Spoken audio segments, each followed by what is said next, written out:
ஓம் குருவே சரணம். ஓம் அகத்தி மாமுனிவரே குருவே சரணம். லோக அம்மையாரே குருவே சரணம். உங்கள் தேவேந்திர சித்தன் பேசுகிறேன். எனக்குள்ள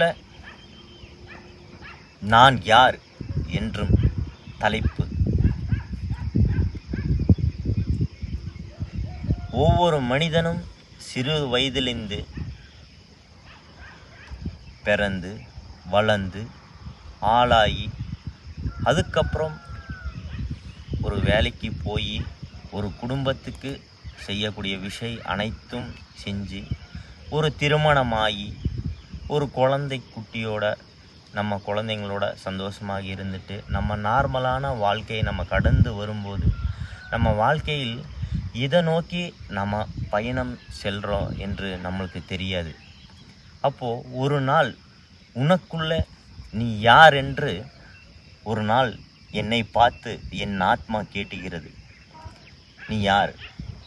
உனக்குள்ள என்ன இருக்குது?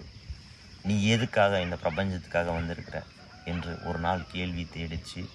அந்த கேள்விக்கு அர்த்தம் தேடி சில மலைகளும் சில காடுகளும் இருந்து அலைஞ்சு சில சித்தர்களையும் சில யோகிகளையும் சில ஞானிகளையும் சந்தித்து நிறைய கேள்விகளை நான் கேட்டேன். எனக்குண்டான விடைகள் எங்கேயும் கிடைக்கவில்லை. அப்பதான் நான் உணர்ந்தேன், உனக்குள்ளே எப்பொழுதும் தேடு. பிறர விஷயத்தை நீ தேடாதே.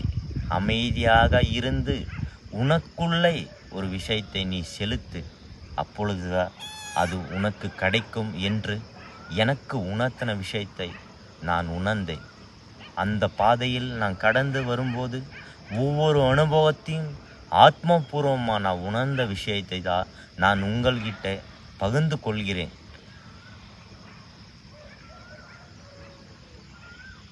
ஏன்னா மனிதன் பிறந்தோ வளர்ந்தோ வாழ்ந்தோ போனோன்னு இல்லாமல் உங்களை நீங்கள் யார் என்று தெரிந்து கொள்ளுங்கள். உலகத்தில் நம்ம கற்றுக்க வேண்டிய விஷயங்கள் நிறைய இருக்கிறது. இந்த தேகம் அழியக்கூடாது. இந்த தேகத்தை நாம் சரியான முறையில் நாம் அது ஒரு கட்டுக்கோப்புக்குள்ளே கொண்டு இந்த பிரபஞ்சத்தோடு இணைஞ்சு கொண்டு வரும்போது அதோட விஷயமே அற்புதமாக இருக்கும். அதனால் ஒவ்வொரு நாளும் ஒவ்வொரு நொடியும் உணர்ந்து உணர்ந்து உணர்ந்து செயல்பட்டு தேடி தேடி அலைஞ்சு இந்த பிரபஞ்சம் அது எனக்கு கொடுத்தது. அதை நான் மட்டும் எடுத்துக்கொள்ளக்கூடாது. என்னை சார்ந்து வர அத்தனை பேருக்கும் அந்த இன்பம் கிடைக்கணும் என்று அவர் சொன்னார். ஐயா அகத்தி முனிவர் சொன்ன வழியில் எல்லாரும் நலன் பெறுங்கள், நன்மை பெறுங்கள், பிரபஞ்சமே போற்றி.